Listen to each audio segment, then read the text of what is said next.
Ya vi que la presentación.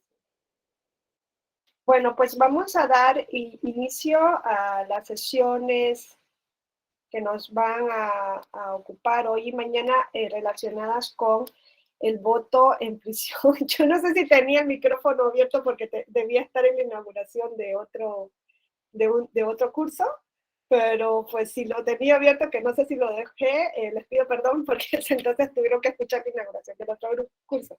No sé si fue así porque ahorita que constaté vi que estaba abierto el micrófono. Sí, sí Eh, estaba abierto. pues tal vez así ya los animo para que el año que viene, pues alguno de ustedes pueda hacer este curso. Como escucharon, hay un convenio con el Tribunal Electoral y por solamente inscribirse dentro del grupo que organiza el tribunal, aunque no laboren en el tribunal, nos dejan inscribir a gente de fuera, ya tienen un descuento en la matrícula y en este caso el descuento del grupo que logré organizar fue del 30% de la matrícula. Es un grupo de 57 personas, con lo cual pues es muy favorable que 57 personas puedan hacer, es un título de especialista en justicia constitucional, interpretación de los derechos humanos de la Universidad de Castilla-La Mancha, se realiza cada julio. El siguiente año va a ser de interpretación y aplicación de la Constitución. Hoy inaugura Luigi Ferraioli y están más de 60 profesores, entre ellos pues Roberto Gargarella, está Luigi Ferraioli, está Tienza, está Díaz Gregorio, Bernal Pulido, Carbonell, Ferrer MacGregor, pues jueces del Tribunal Europeo de los Derechos Humanos, del Tribunal Constitucional de Alemania, de la Corte Interamericana, Ferrer MacGregor, ¿no? Y pues luego los profesores pues, más, Marina Gascón, Alfonso García, hay un montón de profesores de todo el mundo, especialistas en derecho constitucional, así que el año que viene, quien esté interesado esté atento, yo siempre en las redes sociales voy publicando y seguramente podemos hacer un gran curso. Este año pues, habían dos opciones, o seguías las 3 semanas online o el curso bimodal que era 2 semanas online y la tercera semana en Toledo, en Castilla-La Mancha, y pues del grupo que yo organizo creo que más de la mitad van a venir a Toledo, con lo cual va a ser una gran experiencia, no solo académica, sino de vida, así que les animo desde hoy para que ya se vayan preparando y el año que viene vamos a abogar porque nos suban el descuento en la matrícula, ya con un grupo de más de 57 personas, ojalá que sea un descuento de más del 30%. Bueno, y hecho el comercial, vamos a iniciar el curso no sobre o las sesiones sobre el derecho al voto en prisión. Ustedes ya han de conocer esta sentencia, ¿no? Me imagino que sí, no sé si ya la han podido leer, la sub JDC 352, diagonal 2018 y acumulado, que es del año 2019. Esta sentencia sale en febrero de 2019. Es una de las sentencias de justicia inclusiva, pues creo que más de vanguardia en México del Tribunal Electoral. Y digo en México porque luego mañana vamos a dedicar un poco a hacer un breve análisis del derecho comparado y de lo que se ha dicho en tribunales regionales sobre el voto en prisión. En el derecho comparado hay muchos países que tienen abierto el voto en prisión en su sentido activo. La restricción es en el sentido pasivo, ¿no? Es el ser candidato quizá cuando ya tienes una condena, pero hay países que incluso estando en prisión preventiva, pues puedes ser candidato o candidata para algún cargo de elección popular. En ese caso, por un ejemplo, sería España. Y por eso digo que en México es una sentencia de vanguardia. Es una sentencia tan de vanguardia que incluso tuvo un premio internacional a la sentencia inclusiva del año en el 2020. La sentencia es de 2019 y en el 2020 se entrega este premio como la sentencia más inclusiva a nivel mundial. Entonces, el voto en prisión es un tema, vamos a ver qué relevante. Ahora, antes de entrar al análisis del voto en prisión, sí les quiero decir que esta sentencia, además, en México nos pone de frente de manera crucial con cuestiones específicas de cómo el Tribunal Electoral lleva a cabo el control de constitucionalidad y de convencionalidad en el área electoral, ¿no? El Tribunal Electoral es un tribunal constitucional en la materia en México. Esa es una gran particularidad del sistema de control de constitucionalidad mexicano. Pues muchas veces se preguntan desde afuera quién es el Tribunal Constitucional en México. No habría una obligación de tener un Tribunal Constitucional en principio. Esto de Tribunal Constitucional es propio de aquellos sistemas que siguen un mecanismo de control concentrado de constitucionalidad, principalmente de países europeos que tienen ese modelo concentrado y por tanto hay un tribunal constitucional. Pero hay otros países que funcionan sin tener un tribunal constitucional. ¿Por qué? Porque el control de constitucionalidad se lleva de manera difusa por las y los órganos judiciales, ¿no? Y eso puede funcionar muy bien. Y hay sistemas mixtos, como sería el caso de México, en donde pues el primer mecanismo de control fue el difuso, donde varios órganos judiciales realizan el control de constitucionalidad, aunque en México siempre me ha llamado a mí la atención de que digan que aquí el amparo es un control de constitucionalidad concentrado. Técnicamente eso no es así, ¿no?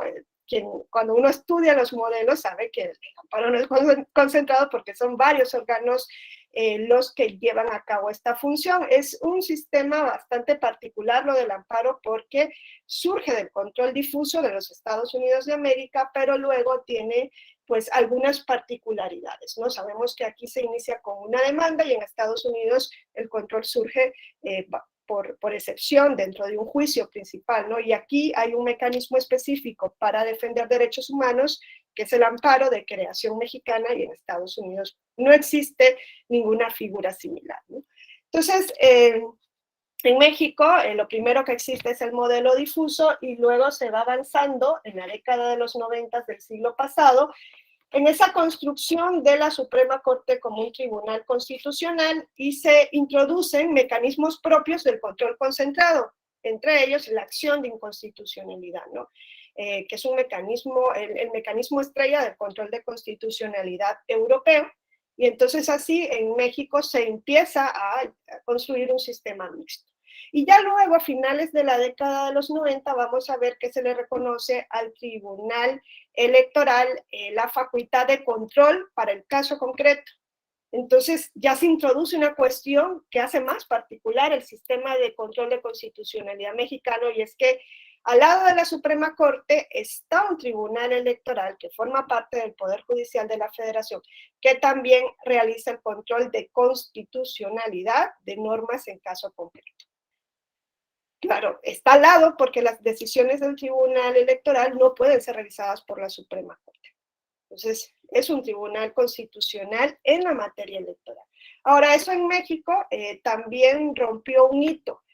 Y ustedes conocen mejor que yo ese hito, y el hito es que antes de este momento en México era imposible, y me refiero a ese momento a 1997, que es cuando se le reconoce esa facultad de control de constitucionalidad, en el caso concreto al Tribunal Electoral. Antes de este momento en México era imposible hablar de un control de las leyes. Bueno, antes de los 90, antes del 94, antes del 97, ahora me explico, era imposible en México hablar de un control de constitucionalidad de las leyes electorales. Esto era prácticamente un delito, ¿no? Un pecado capital decir que lo electoral se iba a poder controlar constitucionalmente. Ustedes saben mejor que yo que en México, salvo aquella experiencia del denominado Amparo Morelos de 1874, salvo ese pequeño paréntesis de más o menos 7 años, en México el amparo es improcedente en materia electoral. Me refiero al amparo porque hasta antes de 1994, pues en México el amparo era la única vía de control de constitucionalidad, incluso de leyes, ¿no? Luego en 1994 se introduce la acción de inconstitucionalidad. Ustedes saben que cuando se introduce esa acción de inconstitucionalidad, se excluye a las leyes electorales en 1994. Pero antes de esa fecha, todo el control de constitucionalidad se llevaba a cabo a través del juicio de amparo, ¿no? Que es un juicio con un objeto bastante amplio en México, ¿no? En relación al derecho comparado es amplísimo. Entonces, era imposible prever, salvo ese amparo Morelos, el control de constitucionalidad. ¿Por qué? Porque por un lado se pensaba que si se abría el juicio de amparo a lo electoral, pues se iba a politizar tanto el juicio de amparo y tanto también la acción de la Suprema Corte. Y lo que se decía es se va a desnaturalizar la finalidad tanto de la institución del amparo como de la institución de la Suprema Corte. Siguiendo un poco en lo que se decía en Estados Unidos de América, de que las cuestiones políticas no podían ser conocidas en la vía judicial. Eso por un lado. Y por el otro, se decía, y esto lo sostuvo Ignacio Vallarta, cuando revierte la tesis de la incompetencia de origen, se decía que los derechos políticos no eran derechos humanos, en ese momento eran garantías individuales, ¿no? Que era el término por el cual se le conocía a los derechos en ese momento en México, ¿no? Esto fue así hasta la reforma del año 2011. Entonces, eso fue un poco lo que sucedía en México antes de que se introdujera esa posibilidad. Ustedes se acuerdan que este amparo Morelos es relevante porque esta fue pues una primera experiencia de a ver, esto fue una primera experiencia de control constitucional en lo electoral, aunque no directamente.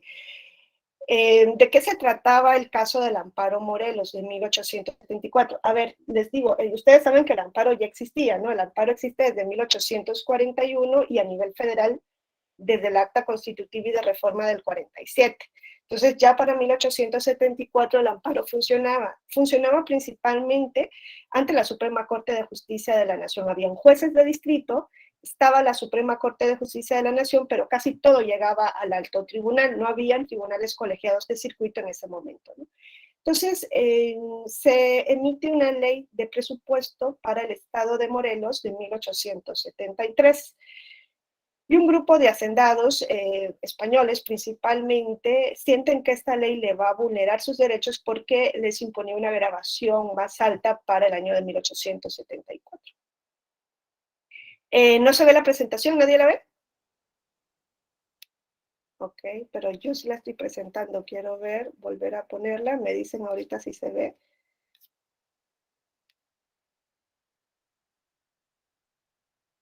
¿Está abierto esto? A ver.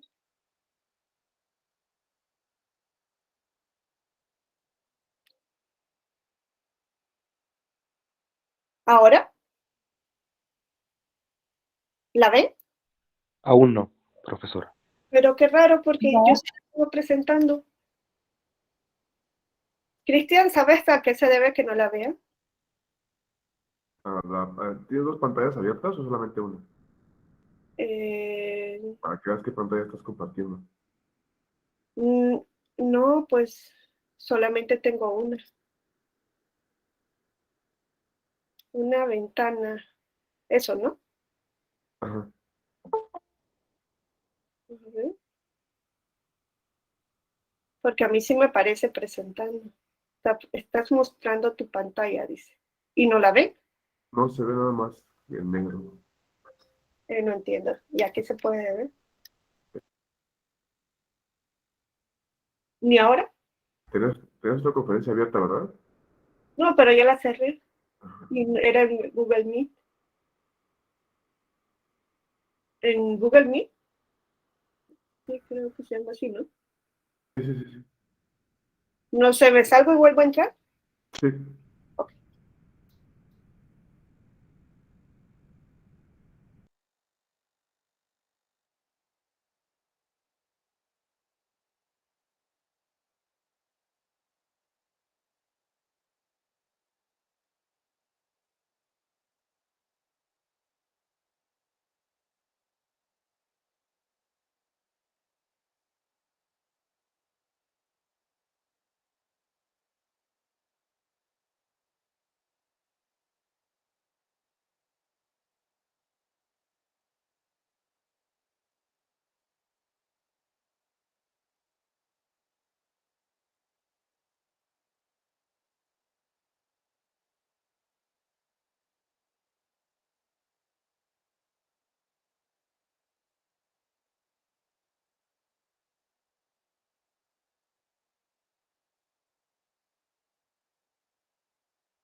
se sigue viendo negro.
¿Ahora me escuchan?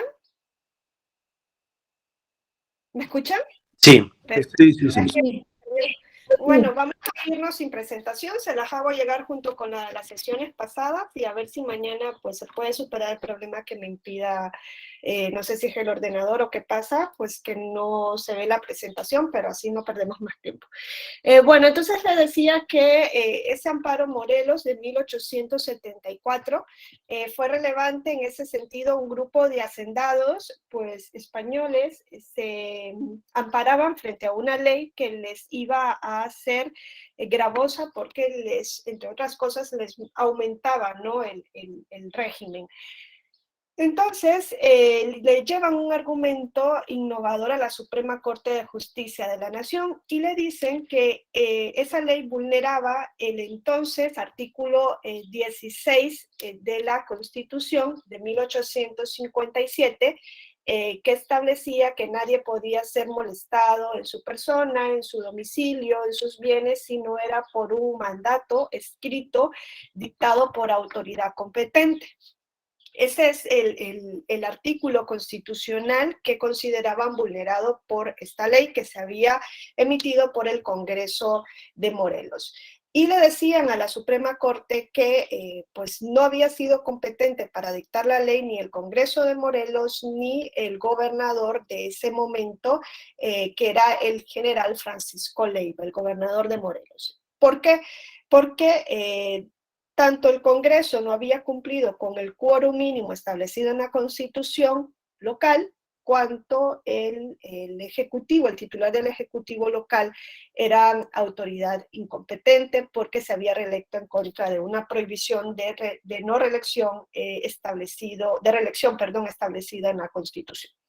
Ese es el argumento que le llevan a la Suprema Corte. Le dicen, esta ley es nula, no existe porque ha sido emitida por autoridad incompetente. Eso no existía esa argumentación en el constitucionalismo mexicano. Entonces, la Suprema Corte entra a analizar el caso y efectivamente encuentra que la Constitución local exigía un quórum mínimo de 6 diputados locales para poder aprobar una ley. Y en este caso habían intervenido 6 diputados locales, pero le decían los que solicitaban el amparo, los demandantes del amparo, le decían, a ver, uno de ellos no renunció a un cargo político antes de tomar promesa como diputado local, y por tanto habían 5 diputados locales y no 6, porque la Constitución exigía en ese momento renunciar al cargo político anterior y no lo había hecho. Eso por un lado. Y por el otro le dicen, el gobernador se reelige en contra de la prohibición de reelección de la Constitución local y no siguió el procedimiento que en ella se establece para reformar este artículo. Entonces, ninguno de los 2 órganos que participaron en la emisión de la norma son competentes, porque violaron los procedimientos establecidos en la Constitución para ser autoridad, y por tanto la ley no existe. La Suprema Corte les compró el argumento y emite la tesis de la incompetencia de origen, ¿no?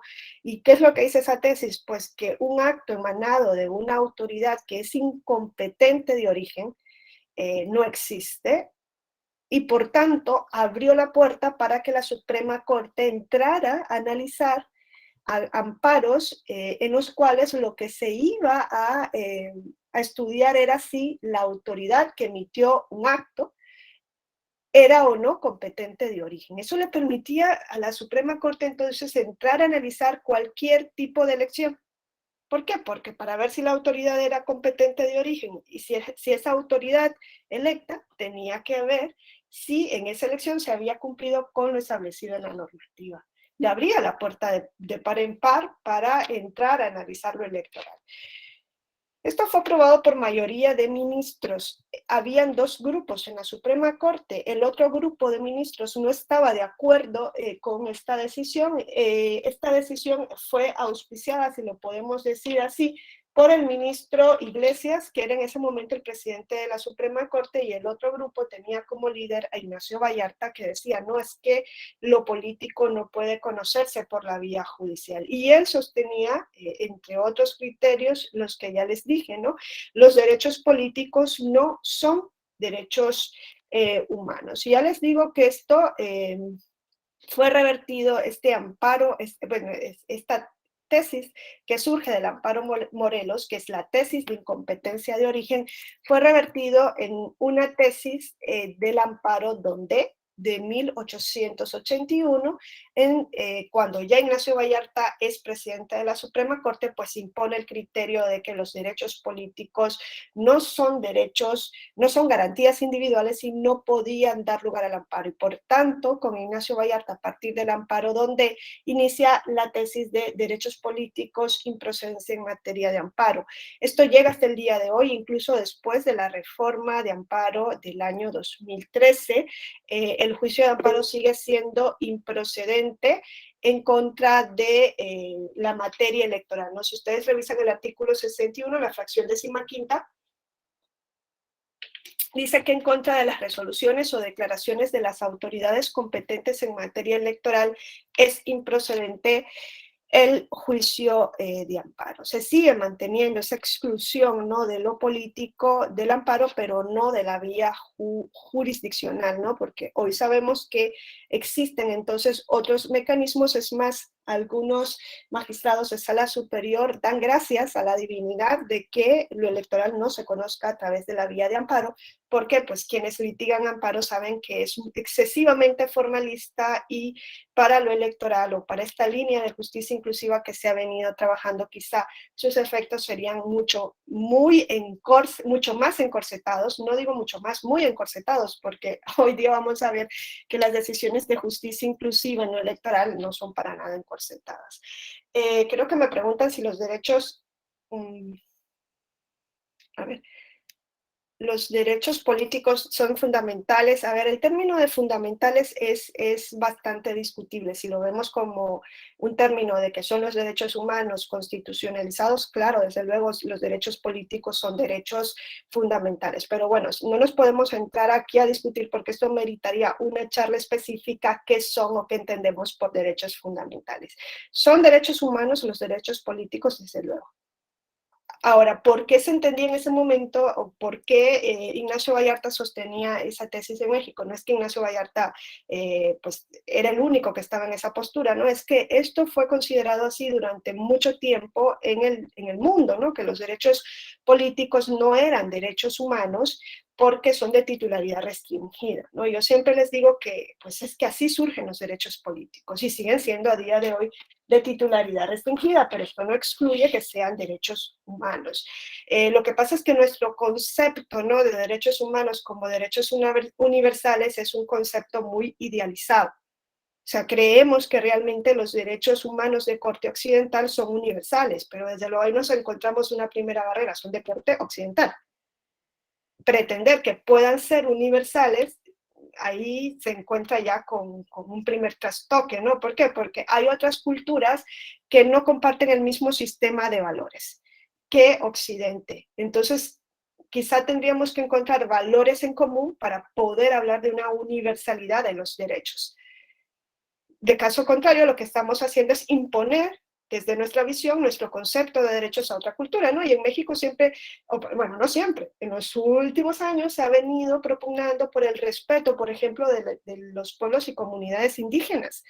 Y se ha dicho, no puede imponerse desde fuera a pues, estos pueblos y comunidades otra forma de ver el mundo, pero eso es lo que hacemos cuando pretendemos universalizar. O sea, ¿no ven que hasta el día de hoy seguimos diciendo que en el siglo XV vinieron aquellos conquistadores malvados españoles? Y esa era la visión que existía en ese momento histórico, ¿no? Ir y tomarse tierras que uno encontrase y colonizar. ¿Eso es lo que nosotros queremos hacer con otras culturas? O sea, sí lo vemos mal porque lo hicieron los españoles en América, pero nosotros podemos ir ante los pueblos y comunidades indígenas hoy y decirles, lo que ustedes hacen está muy mal. Es lo que vinieron a hacer ellos con la religión prácticamente, ¿no? Nuestro sistema de valores es esto y se los vamos a imponer. Tiene que haber un diálogo. Si no, no nos quejemos de lo que hicieron en el siglo XV los españoles, ¿no? Que en ese momento el Estado de Derechos era completamente inexistente, ¿no? No tenían la visión que hoy tenemos de lo que es un ser humano y tener dignidad, ¿no? Todo era teológico, religioso. Y pues, entonces hay que preguntarnos sobre eso. Ahora, los derechos políticos son de titularidad restringida desde que nacen. Yo les dije en la clase anterior, tras la Revolución Francesa, cuando se comienza, sí fue con ustedes, ¿no? Se lo dije cuando la discapacidad, ¿no? Que nosotros pensamos que, ya son universales los derechos, ¿no? Tras la Revolución Francesa, nosotros sabemos, y también la Revolución de Independencia de los Estados Unidos, tras las revoluciones liberales, se comienza a hablar de democracia representativa. Antes de eso no existía ni siquiera un concepto de democracia, porque veníamos de la soberanía del monarca, no existía el concepto de democracia. El concepto de democracia antigua, que se dice la griega, incluso podríamos decir en determinado momento la romana, era una democracia directa. Si es que se le puede llamar democracia también a lo que existía en ese momento, pero bueno, democracia directa. Nosotros damos la vuelta luego a la democracia representativa y ahí comienza a surgir el concepto de elegir a representantes, ¿no? Y por tanto de quienes tienen el derecho de representar y quienes tienen el derecho de elegir a los representantes. Pero este derecho surge de manera sesgada, de manera restringida. El derecho que surge ahí fue el derecho al voto censitario, ¿no? Que luego en México también lo tienen en la Constitución de 1836. Solo una parte reducida de la población puede elegir y solo una parte mucho más reducida puede ser electa. Era un voto censitario. Luego se fue abriendo el paso en Francia al voto, se dice universal, pero universal masculino, no universal en sí. Y universal masculino todavía con sesgos. ¿Por qué? Porque se dice, pueden votar todos los hombres mayores de 21 años con independencia de su patrimonio. O de 25 años con independencia de su patrimonio, pero las mujeres no eran ciudadanas. Y yo le decía también en la clase anterior, es que en países sumamente democráticos, las mujeres llegan a ser ciudadanas hasta el año 90 del siglo pasado. En 1990, imagínense, si no estamos hablando de sesgos, y no solo de las mujeres, yo les dije, las personas en prisión, las personas con discapacidad, hay países que todavía no permiten el voto a las personas con discapacidad intelectual, las personas indígenas en muchos países no tienen el acceso a los derechos político-electorales. Entonces los derechos político-electorales son de titularidad restringida. ¿Por qué? Porque en primer lugar lo unimos al concepto de ciudadano, luego ¿quién es ciudadano? Pues el que tiene un determinado patrimonio, lo unimos a un concepto económico y luego parece que lo unimos a un concepto de efectividad del derecho y decimos, no solamente aquellos ciudadanos e incluso ciudadanos y ciudadanas de determinado como complexión, ¿no? Económica, moral, pueden ejercer el derecho político. Entonces, así seguimos teniendo esa concepción de los derechos político-electorales como una concepción que parece que los hace ver como un privilegio cuando no son un privilegio, son un derecho humano. Y por eso es que yo celebro muchísimo estas decisiones del Tribunal Electoral y celebro muchísimo los efectos que le dan a estas sentencias de inclusión, porque son efectos, vamos a ver, para todos. ¿Por qué? Porque es momento de seguir quitándonos, ¿no?, esa forma de ver a la participación política y es momento de hacer realmente que la democracia cumpla con una de sus principales funciones, que es aumentar el concepto de pueblo, ¿no? El pueblo no solamente tiene que ser visto como aquello que encaja dentro de lo normal, de lo que nosotros decimos, esos son los únicos que desde siempre han podido elegir y ser elegidos. Tenemos que quitarnos, ¿no?, esos prejuicios. Son derechos humanos, desde luego, pero siguen teniendo titularidad restringida. Una de las cuestiones que yo esperaría que vayamos cambiando en los últimos años es restringir el concepto de derecho político únicamente al ciudadano. Y eso porque yo personalmente lo he vivido, ¿no? He podido vivir en 2 países aparte del mío y pues aunque yo me involucre y me integre completamente, yo no voy a poder elegir, o sea, no voy a poder ni siquiera decidir quién va a resolver por mí las cuestiones de política pública que me afectan si yo no soy nacional de un país. Me parece que eso es completamente decimonónico, seguirlo manteniendo de esa manera. Y en México se justifica por lo que vivieron en el siglo XIX, pero pues claro, estamos ahora en el siglo XXI, donde hay una constante migración y una constante globalización, y pues quizá pues las cuestiones de ayer no justifican la etapa que estamos viviendo. Pero eso es una cuestión también que se mantiene en muchísimos países. Bueno, entonces, a partir del amparo, ¿dónde nos llega esa restricción del amparo en materia política electoral? Y esto se mantiene así hasta el día de hoy. Les digo que en 1994 sucede pues algo que revoluciona a México y es esa introducción del mecanismo estrella del modelo concentrado o modelo europeo de control de constitucionalidad, que es el recurso de inconstitucionalidad, ¿no?, o acción de inconstitucionalidad. En el 94 se decide cambiar el papel de la Suprema Corte. Poco a poco ya se venía desligando la Suprema Corte del denominado amparo casación o amparo para el control de legalidad, que eso es algo que también es muy particular en México, ¿no? Y saben ustedes de dónde derivó esa hipertrofia del amparo que no corresponde a su finalidad, ¿no?, de revisar cuestiones de legalidad. Eso asfixiaba a la Suprema Corte, por eso en 1950 se introducen los tribunales colegiados de circuito. como tribunales intermedios de amparo y colaboradores de la Suprema Corte, ¿no? Órganos auxiliares de amparo. Entonces ya los amparos de legalidad no van a ir a la Suprema Corte. Ya con eso se venía depurando, ¿no?, el papel de la Suprema Corte como una especie de tribunal constitucional. Vuelvo a repetirles, no es imprescindible que un Estado tenga un tribunal constitucional para que sea un Estado constitucional, ¿no? Es imprescindible. O sea, Estados Unidos es el ejemplo de eso. No hay un tribunal constitucional y existe justicia constitucional.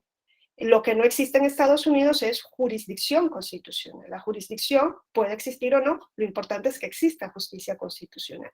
Pero en nuestros países en América Latina creo que se sienten más si lo podemos decir así, ¿no?, menos older fashion cuando tienen tribunales constitucionales, cuando nuestra historia no ha sido de tribunales constitucionales, todo lo contrario.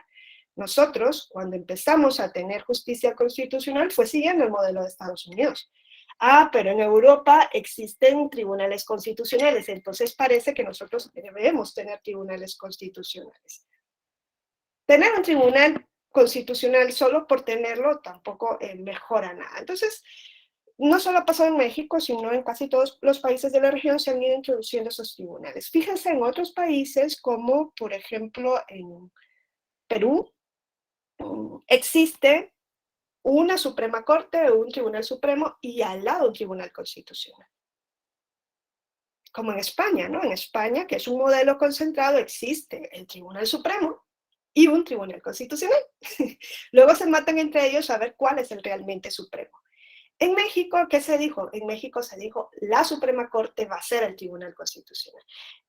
Por ejemplo, Costa Rica tienen una Suprema Corte y dentro de la Suprema Corte hay una sala que ejerce las funciones del Tribunal Constitucional, la Sala Constitucional, dentro del Tribunal Supremo, pero es una sala, no es el Pleno quien ejerce las funciones de control de constitucionalidad.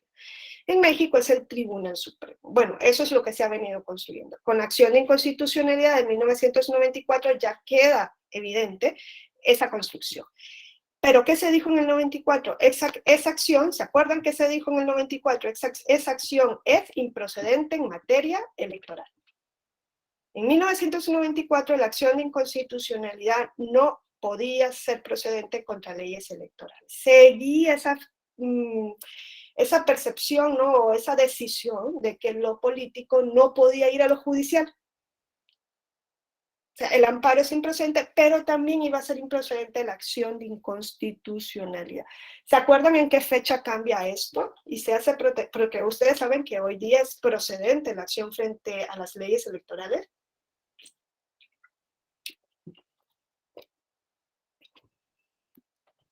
¿En qué reforma constitucional se hace extensible, la acción de inconstitucionalidad frente a normas electorales? ¿Recuerdan?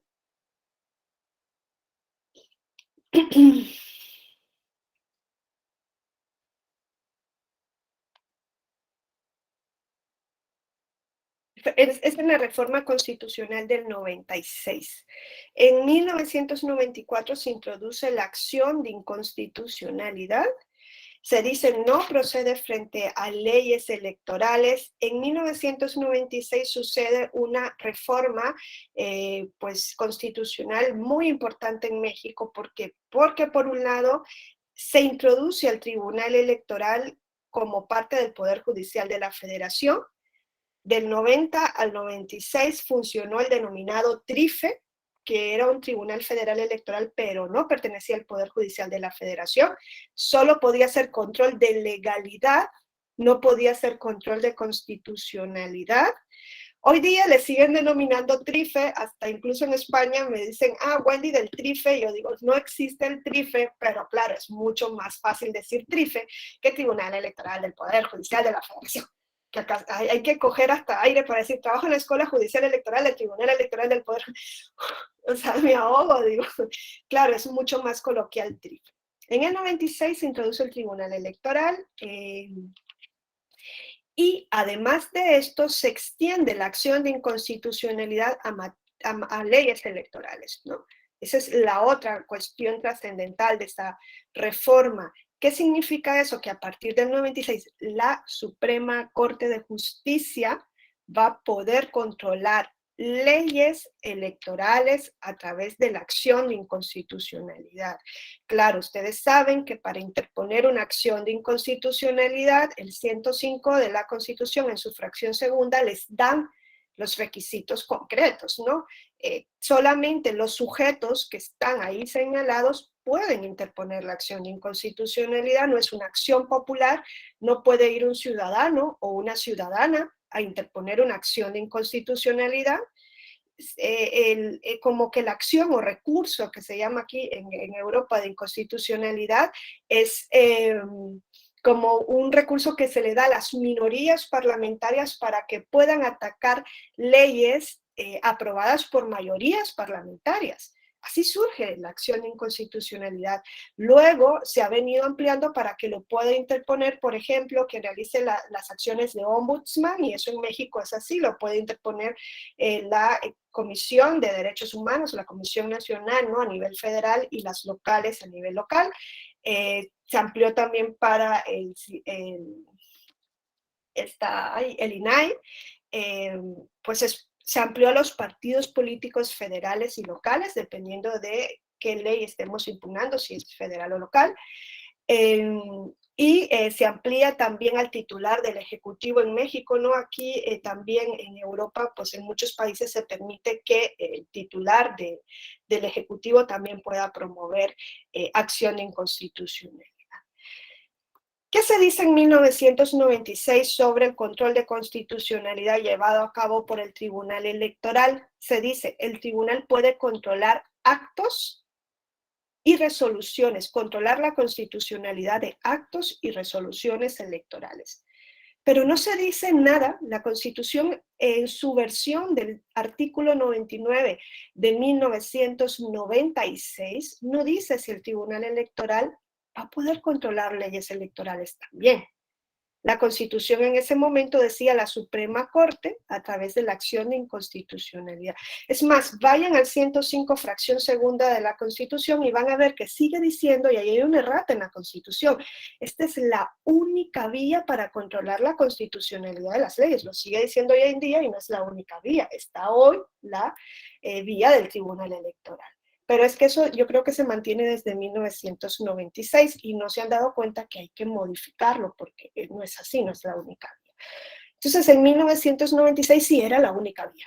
¿Por qué? Porque no se decía que iba a ser el Tribunal Electoral, por ejemplo, en un caso que le llegase en el cual pues, el acto de resolución electoral era inconstitucional, porque se basaba precisamente en una ley electoral inconstitucional. No sé si me explico.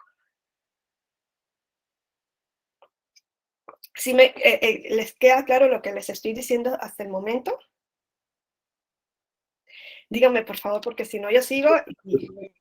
¿Puede repetir esto último, por favor, doctor? Sí, en 1996, miren, esto es importante que yo lo diga porque así vamos a entender cuáles son los efectos de este tipo de sentencias, ¿no? Miren, en 1996 existía la vía de la acción de inconstitucionalidad ante la Suprema Corte de Justicia de la Nación, que es lo que sigue existiendo hasta el día de hoy.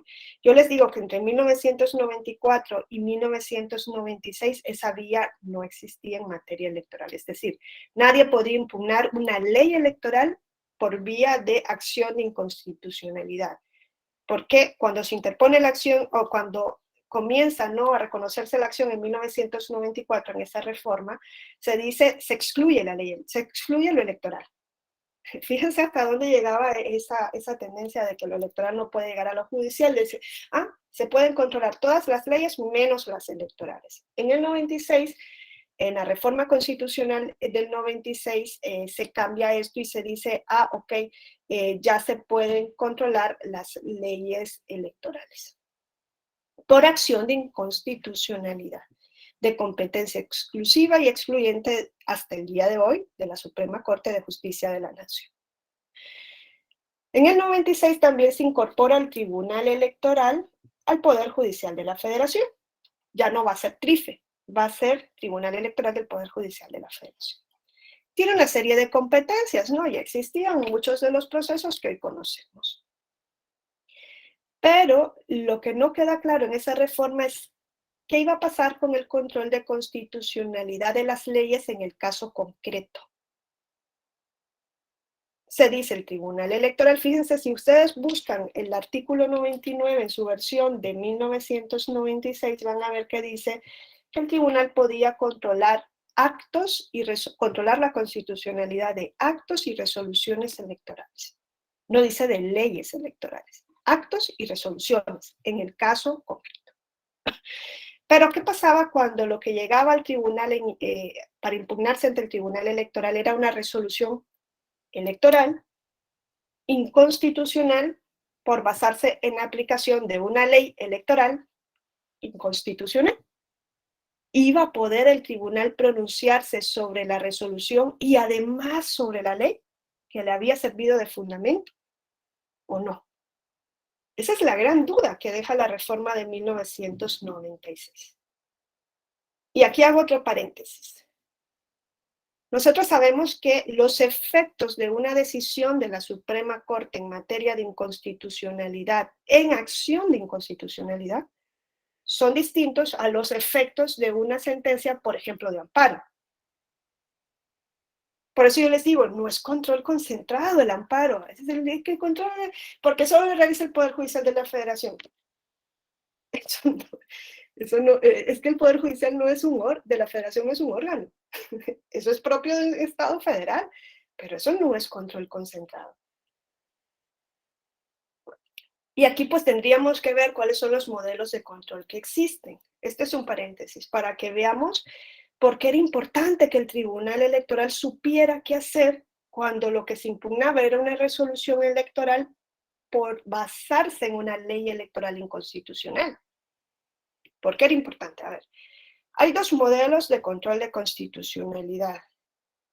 El difuso y el concentrado. Difuso, Estados Unidos de América. Judicial Review. Es el primer modelo que nosotros conocemos. Es el primer mecanismo, porque ¿qué es la justicia constitucional? Pues son procedimientos que se establecen para defender la supremacía normativa de la Constitución. Yo siempre les digo, no creamos que la Constitución siempre, o sea, no creamos que siempre ha existido una Constitución.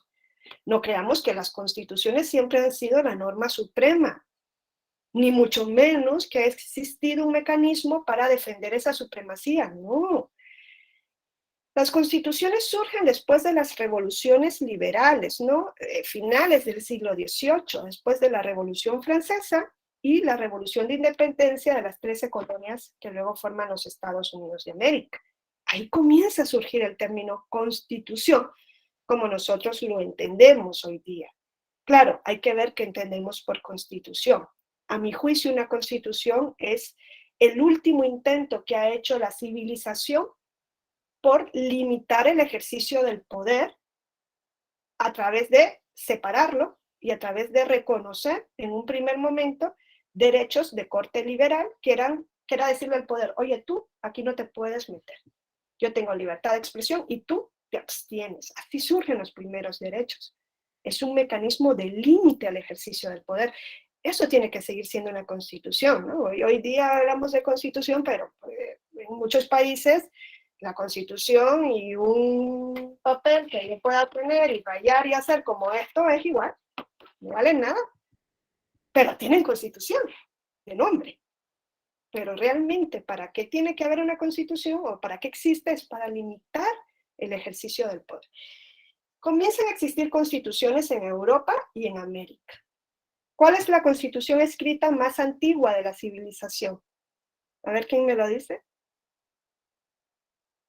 ¿Cuál es la primera constitución que nosotros conocemos? Claro, después de las revoluciones liberales. ¿Cuál creen que es?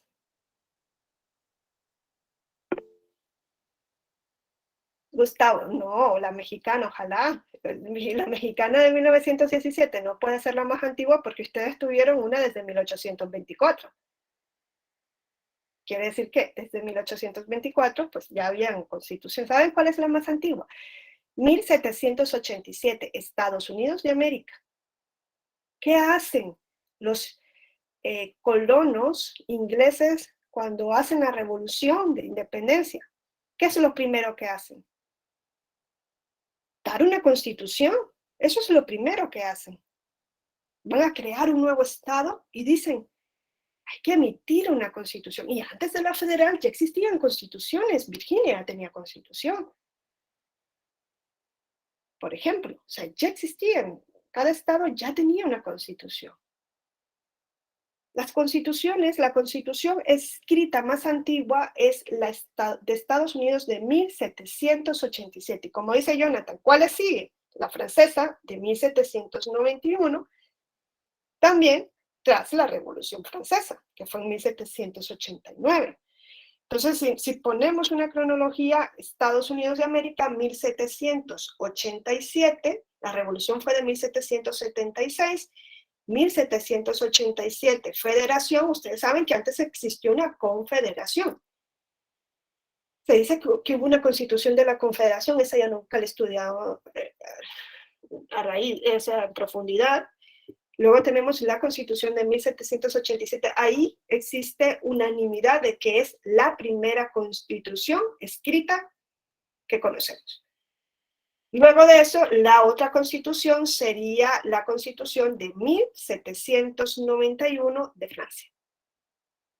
Los franceses tienen su revolución y a inversa de los estadounidenses no hacen una constitución. Quizá porque Francia no iba a fundar un estado nuevo.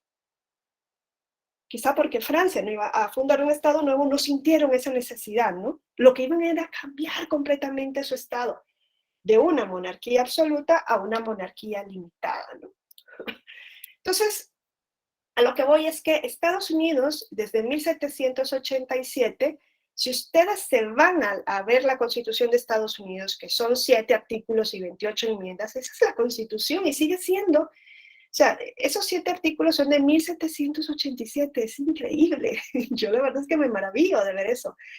Y luego 28 enmiendas que han ido introduciendo poco a poco, ¿no? La última creo que es de 1990 y tantos. Entonces, 7 artículos, wow, qué maravilla, imagínense, ¿no? La más antigua y probablemente una de las más eficaces constituciones de la humanidad, ¿no? Ellos reconocen desde un primer momento que su constitución es la ley fundamental de la nación. Revisen y el artículo, si no me equivoco, es el 6, el artículo 6, si alguien lo puede ver y no crean que, o sea, no tengo memoria así fotográfica, pero sí, y como no puedo compartir pantalla, desgraciadamente, pues no la puedo compartir, pero si ustedes van a la Constitución de los Estados Unidos de América y ven que el artículo 6, párrafo 2 dice, esta Constitución y las leyes de los Estados Unidos que se expidan con arreglo a ella, y todos los tratados celebrados o que se celebren bajo las autoridades de los Estados Unidos serán la suprema ley del país. ¡Wow! 1787. ¿Ven algún parecido con la Constitución mexicana en ese sentido? Es casi una calca, ¿no? No es casi una calca cuando en la Constitución mexicana se establece que es el 131 o el 133. Donde se establece esta Constitución y los tratados internacionales que se celebren conforme a ella, son la ley suprema de la Unión. ¿No dice eso la Constitución de México?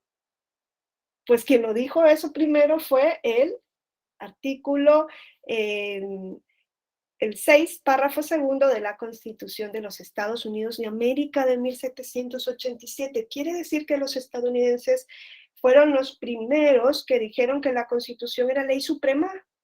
Eso no existía en ninguna parte.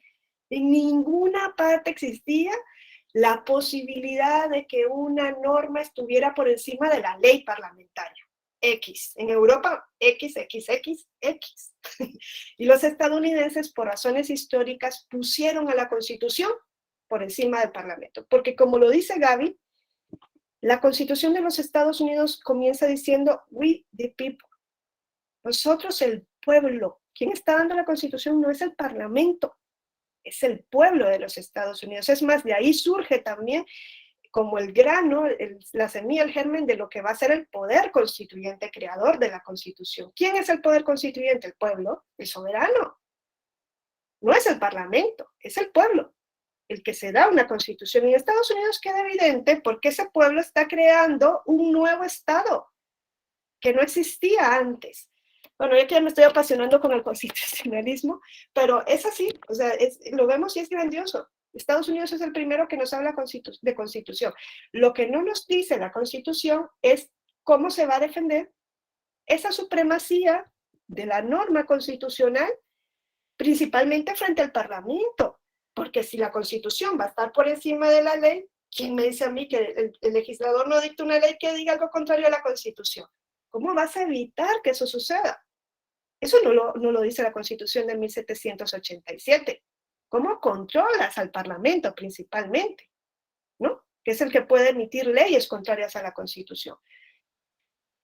Y entonces se tuvo que esperar un tiempo más para que los estadounidenses se dieran cuenta que faltaba eso, y todo parece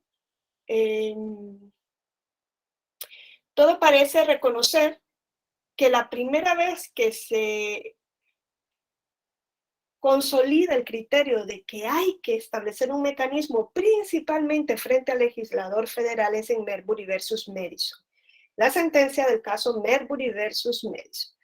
Aunque antes de esa sentencia ya existían sentencias de jueces no federales, pero sí locales, inaplicando leyes locales contrarias a la Constitución federal. Ya existían precedentes.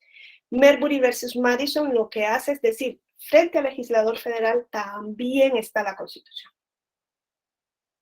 Y ahí se crea el mecanismo de control de constitucionalidad difuso de los Estados Unidos a través de la Judicial Review.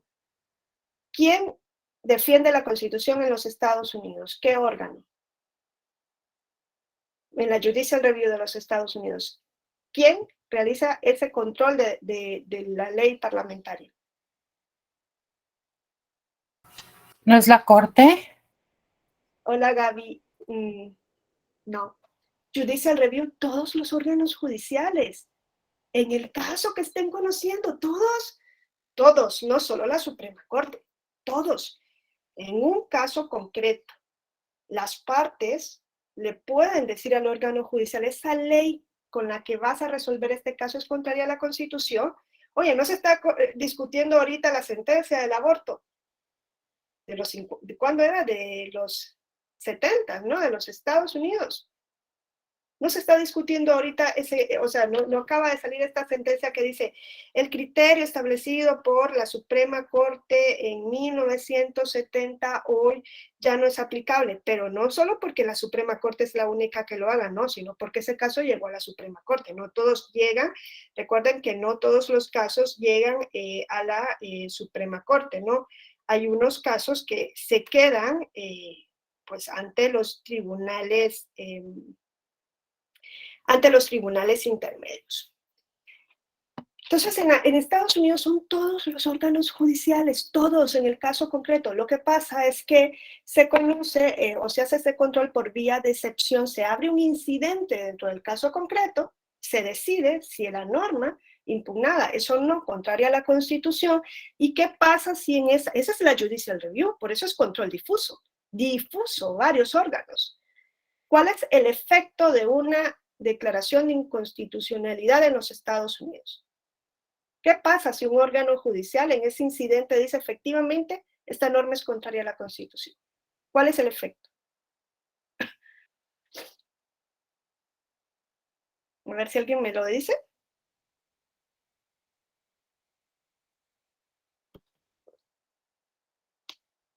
Para el caso concreto, interpartes, se inaplica, pero la norma sigue existiendo en el ordenamiento jurídico. Otra cosa es que el caso llegue por vía de certiorari a la Suprema Corte, que no es tribunal de primera instancia, es tribunal de apelación, pero bueno, esa sería también otra clase, explicar cómo la apelación se convierte en certiorari. Y una sentencia de la Suprema Corte establece precedente vinculante. que es lo que se ha incorporado en México hoy día. Y si hay precedente de la Suprema Corte, quizá por eso se confunden y creen que es el único que no aplica, eso es para todos. Y esa norma deja de existir. Pero el efecto de una declaración de inconstitucionalidad es para el caso concreto. En el caso concreto se aplica la norma y la norma sigue existiendo hasta que se convierte en precedente. Generalmente, cuando se declare la inconstitucionalidad, la Suprema Corte conoce ese caso para ver si se crea o no el precedente, y no crean que los órganos judiciales están inaplicando normas en todos los casos, ni que se va creando precedente todos los días, ¿no? Esa es la judicial review, ese es control difuso. ¿Es o no es lo que sucede en amparo? Eso, sí, pero eso me están diciendo lo de precedente, lo de México, a raíz de la reforma del año pasado. Eso es lo de México, que se introduce la figura del precedente, que no existía, pero sí existía en el sistema americano, bueno, estadounidense. Ya no sé ni cómo llamarles, porque pues aquí también son Estados Unidos mexicanos, no me gusta llamarle americanos, porque pues americanos siento que somos todas y todos los que estamos en la región, ¿no? Pero bueno, eso ya existía en Estados Unidos de América.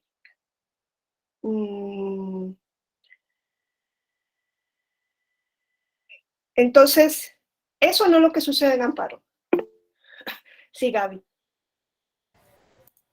Que también, una pregunta, entiendo que en Estados Unidos el sistema llama cortes también a nivel local, ¿no?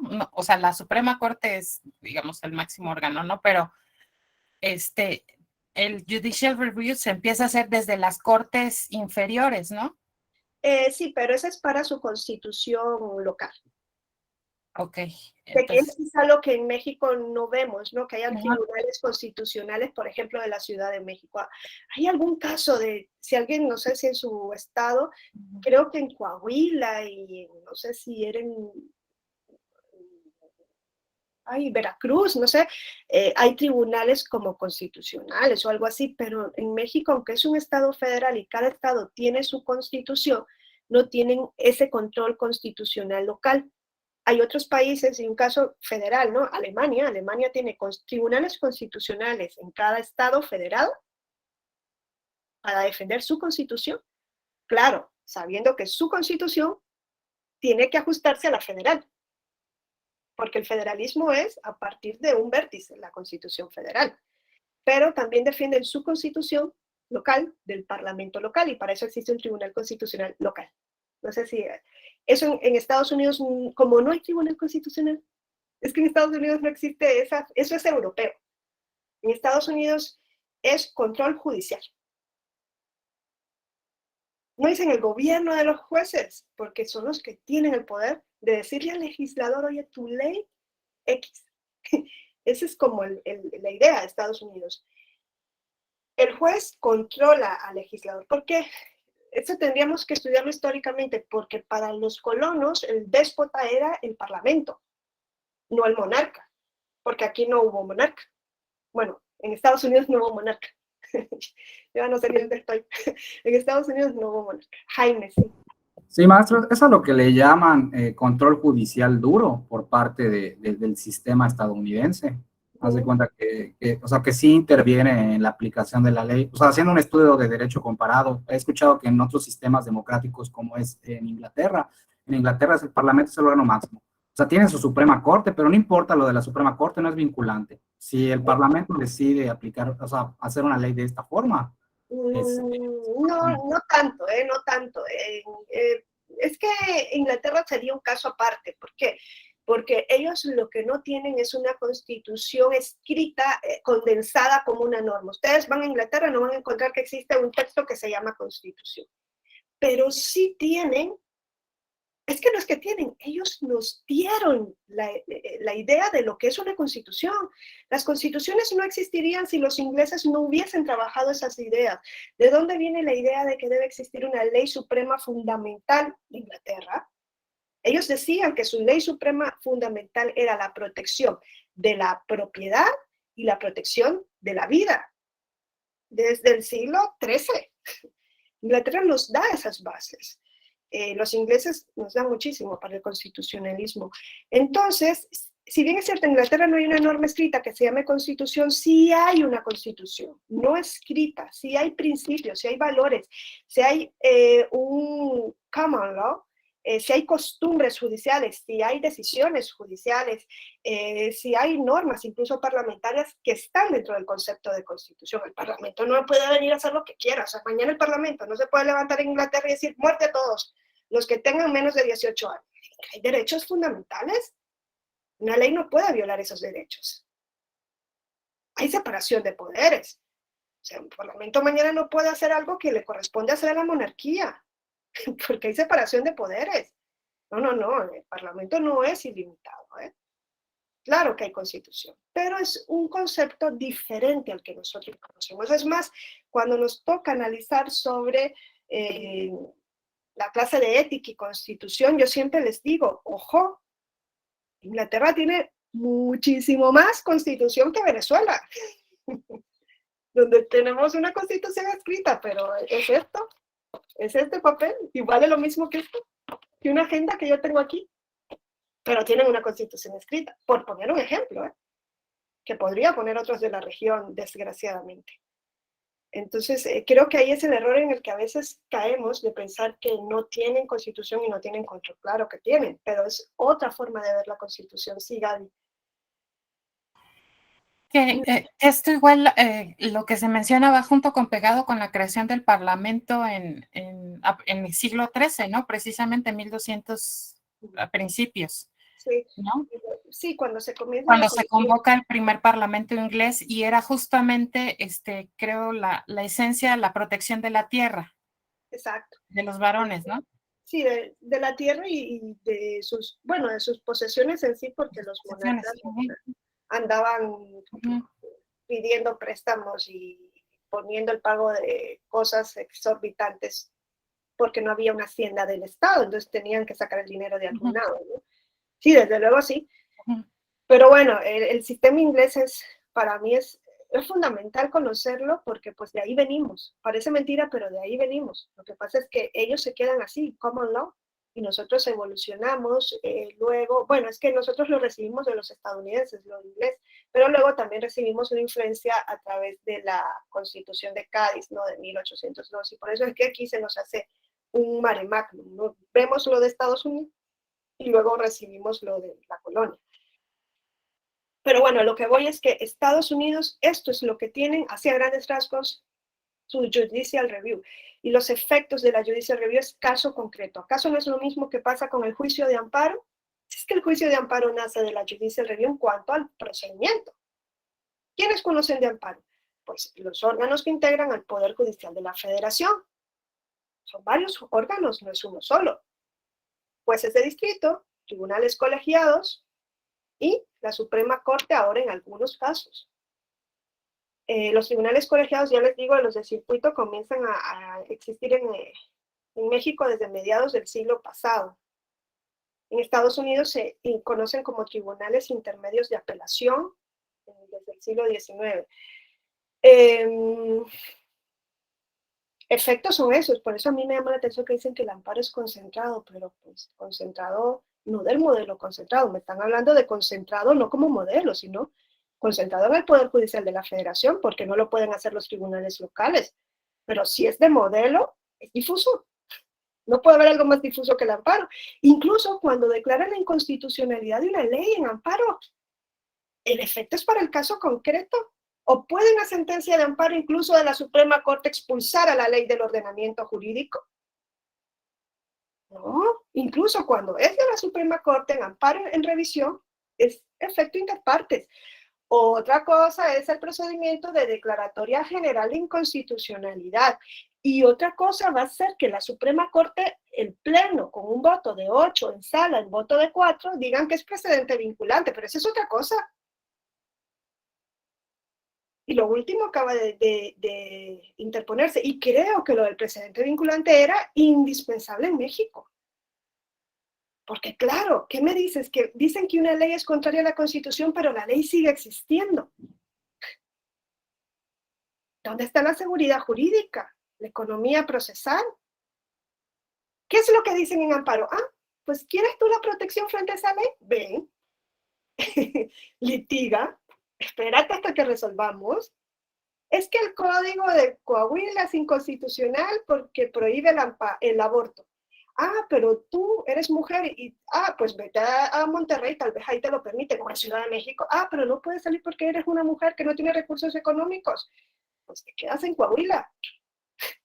Ah, porque aquí, es que a Juana la ampararon, sí, pero tú te llamas María, no eres Juana. Tienes que venir y pedir el amparo. Es irracional. Luego se dice, es para evitar el gobierno de los jueces. Yo nunca he entendido, ¿no? Dice, ya cambiaron de nombre con la nueva ley, los juzgados colegiados de circuito a juzgados colegiados. No. El tribunal colegiado se llama tribunal colegiado. Otros son los plenos colegiados, ¿no? Los plenos de circuito, que hoy creo que se vayan a llamar plenos regionales. Pero el tribunal, no me confundan, el tribunal colegiado se llama tribunal colegiado. Lo que no existe hoy es tribunal unitario, ahora es tribunal colegiado de apelación. ¿No? Es así. No me vengan a liar, por favor. Que a mí eso quise decir, es correcto. Ok, a mí me ha costado muchísimo entender los desamparos. No me enredo porque cuando yo llegué decía, madre mía, ¿y esto por dónde va? Se me ocurrió la grandiosa idea de aceptar una clase de amparo. O sea, dije, no, madre. No sabía yo lo que me metía, la ignorancia es atrevida. ¿Por qué? Pues dije, no, si ya estudiaba el amparo, bueno. Pero bueno, quien estudia el amparo mexicano, y eso que yo estoy en pañales o más alto, estoy en el útero materno, ¿no? Ya puedo decir que ha estudiado amparo, ¿no? Porque el amparo es que es mexicano, ¿no? Bueno, entonces, ¿y cómo surge el control concentrado? Miren, la primera constitución europea es de 1791, la francesa.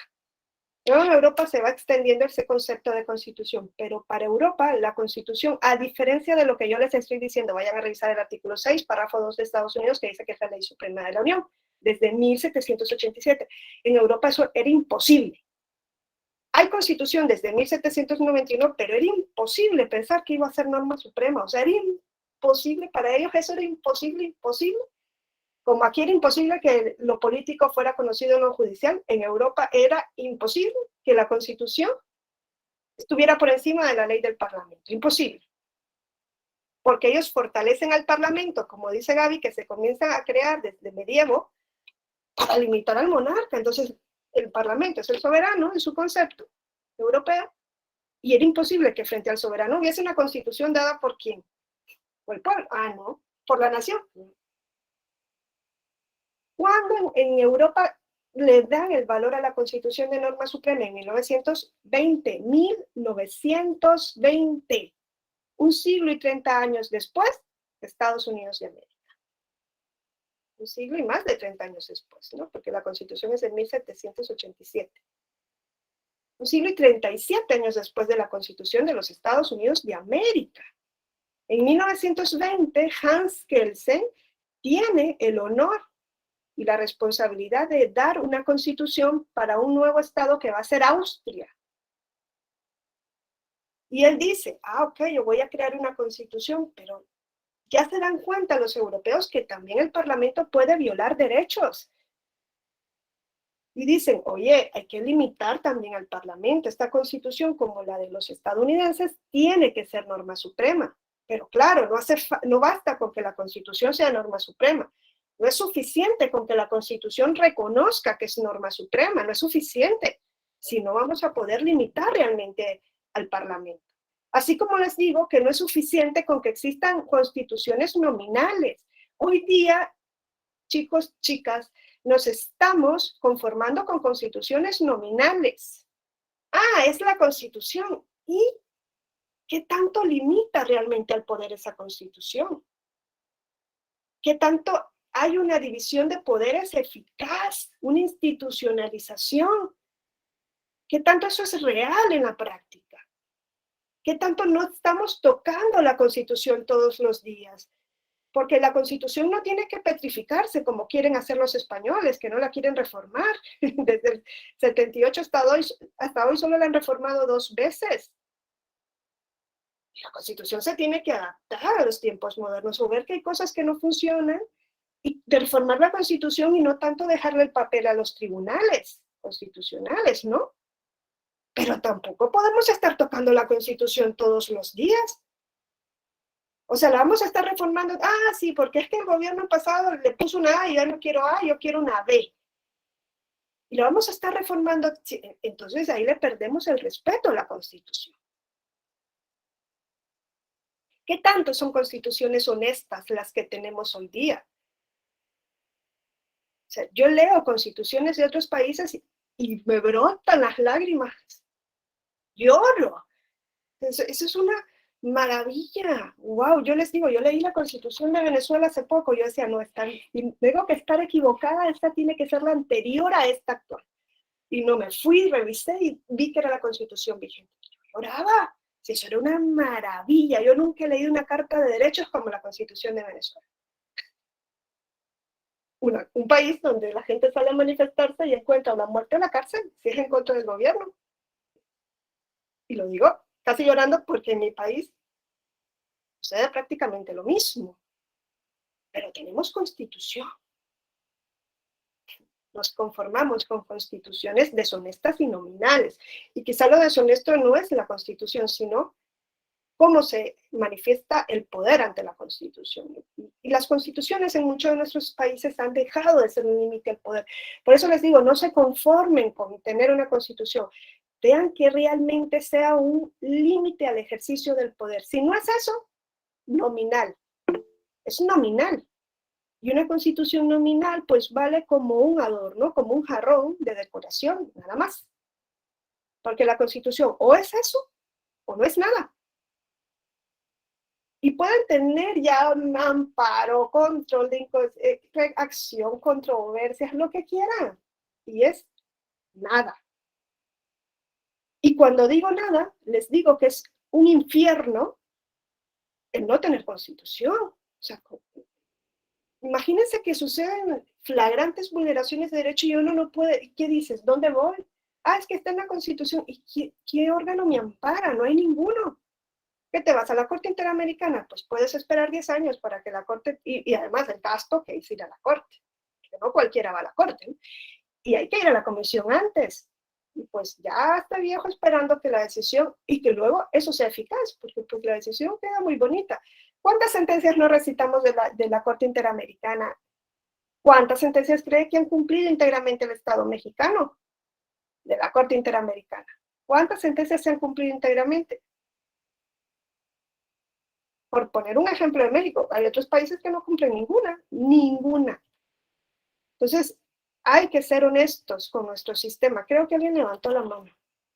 Sí, maestra, yo nada más aprovechando pues el conocimiento y la experiencia, a ver si lo estoy interpretando bien. Igual estudio de Derecho comparado con la Constitución mexicana. La nuestra fue la primera en incluir los derechos, o contemplar los derechos sociales como el agrario y el trabajo. Eso sí, podríamos decir que es un orgullo para nosotros. Que fue, eso y el amparo son... O sea, el 27 y el 123 sí es de México para el mundo. Exacto.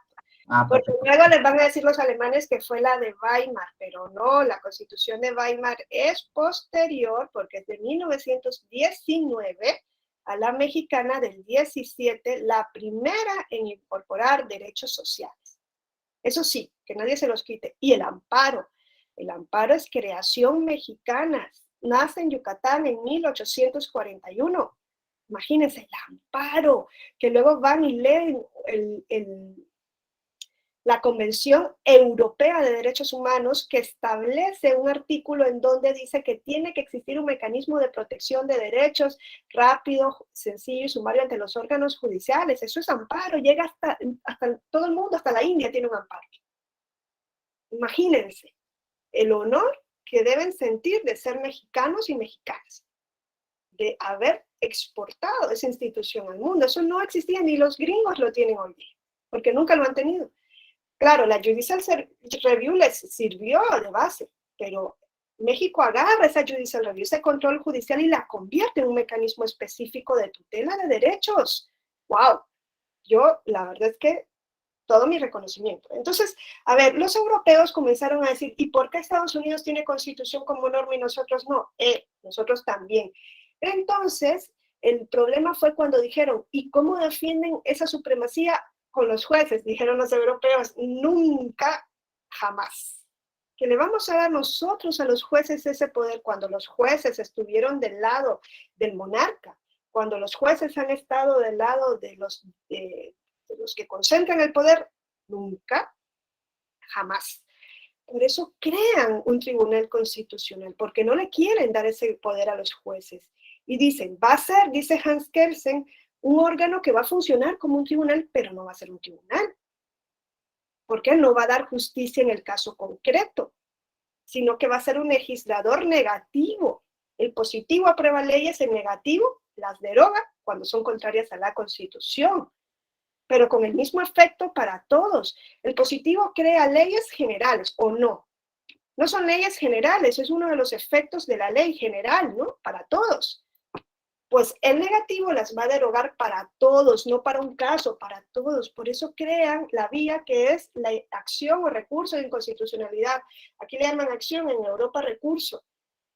Principalmente para que las minorías del Parlamento puedan impugnar mediante ese recurso una ley aprobada por la mayoría parlamentaria. La minoría que no estuvo de acuerdo con la ley la va a poder impugnar ante el Parlamento. Hans Kelsen y los austríacos discutieron si la ciudadanía tenía que también poder interponerla. En un primer momento parece que Hans Kelsen dijo, ok, que sea una acción popular, pero luego dijeron, no, minoría parlamentaria frente a mayoría. Hoy hemos ido extendiendo la legitimación, el titular de la acción. Hoy ya les digo, en México el INAI, la Comisión de Derechos Humanos, el titular del Ejecutivo, partidos políticos, pero salvo algunos casos, en la gran mayoría de países no permiten que el ciudadano de a pie pueda interponer una acción de inconstitucionalidad. Salvo excepciones, por ejemplo, en Nicaragua sí un ciudadano podría llevar una ley ante pues, el Tribunal Constitucional, que en Nicaragua es la Suprema Corte de la Nación. No sé si me explico hasta este momento. Entonces, los efectos de esta sentencia del Tribunal Constitucional, como es legislador negativo, va a ser para todos. Si el tribunal decide que la ley es contraria a la Constitución, la expulsa. Puede ser un artículo de la ley, una letra del artículo de la ley, 3 artículos de la ley, toda la ley, lo que se haya impugnado, lo que el tribunal entienda que es inconstitucional, ¿no? Es distinto, ¿no?, al efecto de la judicial review. ¿Es distinto o es lo mismo? Maestra, yo así lo entiendo. Una cosa es que, primero, la legitimación para interponer la acción de inconstitucionalidad, o sea, está reducida, ¿no? Pero precisamente porque está reducida en el control, son los únicos legitimados, por así decir, de expulsarla del ordenamiento, ¿no? Y en la judicial review no se expulsa de la Constitución, pero tú por defenderte, ya sea por un amparo o por un medio judicial, lo que hace es que esa norma en específico no se te aplique a ti, ¿no? Ya los demás tendrán que promover sus juicios para que no se les aplique, ¿no? Así es, Entonces, cada uno. esa podría ser la diferencia, ¿no? Una es, bueno, Claro. ya sí lo reducimos, uno general y otro particular, ¿no? El particular es en Estados Unidos Judicial Review, México amparo, porque viene de la Judicial Review, por eso es Judicial Review es control difuso de constitucionalidad. Y el concentrado es Europa. El primero es Austria, 1920. Titularidad restringida, único órgano que va a poder resolver, único, no puedes ir ante otro, único. Decisión para todos. Y a ver qué otra cosa era, el plazo para interponer también es reducido, ¿no? En México son 30 días naturales desde que se publica la ley. En España son 90 días, que podría ampliarse en México, porque preparar una demanda de amparo, de acción de inconstitucionalidad no es fácil. Y podría ampliarse el concepto de minoría, porque creo que es el 33%, ¿no? También es bastante, se dice podría ser 40, ¿no? Pero bueno. Y podrían revisarse más cosas, como esos 8 votos, pero bueno, ya. Pero esa es la diferencia. Si no conocemos eso, entonces no entendemos qué es lo diferente que hace el Tribunal Electoral en las decisiones que dictan justicia inclusiva. ¿A qué voy? A ver, si ustedes, o sea, yo les digo, en el 96 acción de inconstitucionalidad, la Suprema Corte va a conocer de manera exclusiva y excluyente incluso frente a leyes electorales. Tribunal Electoral solamente va a controlar actos y resoluciones, no leyes. No obstante, el Tribunal Electoral desde su primera integración comienza a ver que es imposible no controlar leyes cuando le llega a una resolución que es inconstitucional. Y hubo un caso que me acuerdo fue de Chiapas, en donde una ley orgánica municipal decía que alguien que ejerciera el cargo, por ejemplo, de síndico, propietario, el propietario, ¿no? de síndico municipal en un proceso, en un periodo, podía presentarse inmediatamente en la elección para alcalde.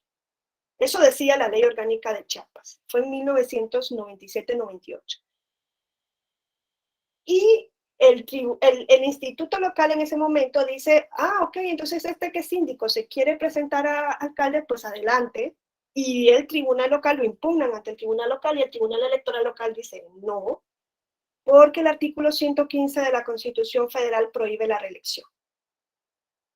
Esa es una resolución electoral del tribunal local de Chiapas.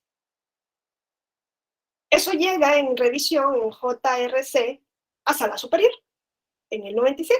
Y dice Sala Superior, a ver qué me viene aquí, una papa caliente. Esta es la resolución del tribunal local de Chiapas, que dice que este sujeto que es síndico no puede presentarse para alcalde en el siguiente proceso. Pero está la ley orgánica municipal de Chiapas que dice que quien ejerce un cargo en propiedad en el ayuntamiento se puede presentar para un cargo distinto en el siguiente proceso.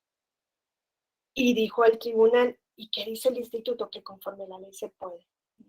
Por eso lo registraron. Ok, yo voy a resolver la sentencia del tribunal local de Chiapas, pero tengo que pronunciarme sobre si esa ley local es contraria o no al 115 de la Constitución. Aunque la Constitución no se lo permitía. Decía actos y resoluciones. Pero es que era la ley la creadora del problema. ¿Me explico? Y el tribunal en esa sentencia entra a estudiar la inconstitucionalidad de la ley orgánica municipal y lo que decide es que efectivamente era inconstitucional porque vulneraba el principio de no reelección del 115. Hoy día esa sentencia estaría ponchada, como dicen en béisbol, ¿no? Ponche. 3 strike, out. ¿Por qué? Porque ahora el principio de reelección es para el mismo cargo, no para cargo distinto, que puede ser chapulineo, pero no reelección. Bueno, chapulineo sí anda de partido en partido, pero si alguien es síndico y hoy se quiere elegir como alcalde, pues es otro cargo, eso no es reelección. Pero en ese momento dijo que sí. Pero bueno, lo importante es que entró a analizar la constitucionalidad de la ley y la Constitución no le decía actos y resoluciones. Pero claro, esas resoluciones iban a seguir llegando si el tribunal no decía que esa ley municipal era inconstitucional o no. Claro que se pronuncia sobre la inconstitucionalidad de la ley, aunque no la puede expulsar porque era control. Bueno, ni existía ese tipo de control porque el tribunal no podía hacerlo. Miren, no les canso el cuento, en 2002 le llega una contradicción de tesis a la Suprema Corte. Ya era la integración de José Luis de la Pesa, donde él era presidente. La Suprema Corte y el Tribunal Electoral venían diciendo cosas diferentes en cuanto a la interpretación del principio de representación proporcional. Y la Suprema Corte decía que ningún estado podía tener más diputados locales que el número de distritos de RP, que el número de distritos que estaban en el estado. Y el tribunal decía que eso no le tocaba, o sea, que eso no impactaba en lo local, solo en lo federal, que podían tener los diputados locales por RP que quisieran, en contra de la jurisprudencia de la Suprema Corte. Entonces, el presidente de Sala Superior, José Luis de la Pesa, le dice a la Suprema Corte, tú interpretaste esto en jurisprudencia y yo dije esto en sentencia de Sala Superior. ¿Le vincula la jurisprudencia de la Suprema Corte al Tribunal Electoral? Probablemente no. Sobre eso nos vamos a encontrar alguna decisión en algún tiempo, del Tribunal Electoral en contra de una jurisprudencia de la Suprema Corte. No me impactaría que encontrarla. Pero claro, esa es la duda que sigue existiendo. A ver, a lo que voy es que le dice José Luis de la Pesa como presidente del Tribunal Supremo. Nosotros decimos una cosa y ustedes otra en RP. Y viene la Suprema Corte, conoce la contradicción de tesis 2/2000, la resuelve en el 2002. Y dice la Suprema Corte, aquí no hay contradicción de tesis, porque la única que tiene competencia para hacer control de constitucional en lo electoral soy yo, a través de acción de inconstitucionalidad. Tú, Tribunal Electoral, que andas haciendo control de leyes y tú no lo puedes hacer. ¿Cuándo dice la Constitución que tú puedes hacer control de leyes? En ningún lado. Así que le paró los pies al tribunal y le dijo, si tú, mire, era una contradicción de tesis que debía resolver y no resuelve, porque aquí no hay contradicción de tesis, aquí la única tesis válida es la mía, porque hay contradicción cuando hay tesis emitida por tribunales competentes y tú no eres competente.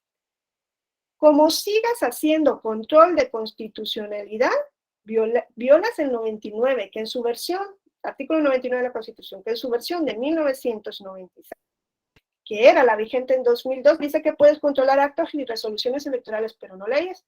La única vía para controlar la constitucionalidad de las leyes es la acción de inconstitucionalidad. Eso le dice en el 2002. Si sigues haciendo eso, violas el 105, el 99 de la Constitución, y si desconoces mi jurisprudencia, violas la ley orgánica del Poder Judicial de la Federación. En el 2002, entonces, el Tribunal Electoral dijo, ¿a qué hora le llevamos esa contradicción? Ya no podemos hacer control de constitucionalidad, que nunca lo pudieron hacer. ¿Por qué? Porque la Constitución no se lo permitía. Pero lo que no se prohíbe, tampoco, o sea, dice, ni me lo permite ni me lo prohíbe, ¿no? ¿Saben qué comenzó a hacer el Tribunal Electoral? Control de convencionalidad en el 2005, antes del 2011. Ya aplicaba la Convención Americana, ya aplicaba el principio pro persona. Dijo, no puedo hacer control de constitucionalidad, pero no dijeron nada, si puedo, no existía el concepto de convencionalidad, pero ¿puedo aplicar directamente un tratado en lugar de aplicar la ley nacional? Sí puedo. ¿Con base al pro persona? Sí puedo. Yo mañana les voy a dar ejemplos de casos antes del 2011, donde el Tribunal Electoral ya ejercía control de convencionalidad en la materia electoral, antes que la Suprema Corte lo hiciera en México. Este Tribunal Electoral ha sido el niño, pues, como el rebelde del Poder Judicial. Y yo aplaudo que lo sea en justicia inclusiva, ¿eh? Luego vienen alguna gente y dicen, ¡ay, el gobierno de los jueces! ¡Uy, cómo es posible que...! Si no lo hace el tribunal, no lo va a hacer nadie. Si esperamos a que lo haga el legislador, pues probablemente nos tenemos que esperar que cuántas décadas. Porque aún a día de hoy el legislador no se ha pronunciado sobre temas imprescindibles como el voto en prisión, no lo ha hecho. Y eso que en la sentencia del tribunal le dice, oye, legislador, resolví esto, te doy vista, pronúnciate. Dice el legislador, tengo otras cosas más importantes que hacer. A mí eso de inclusión.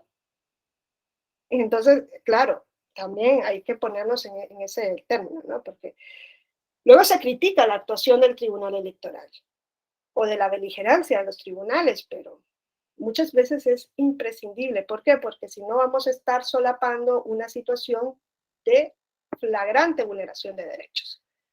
Si no lo hace el órgano judicial, probablemente no lo va a hacer nadie más. Sí, Jaime.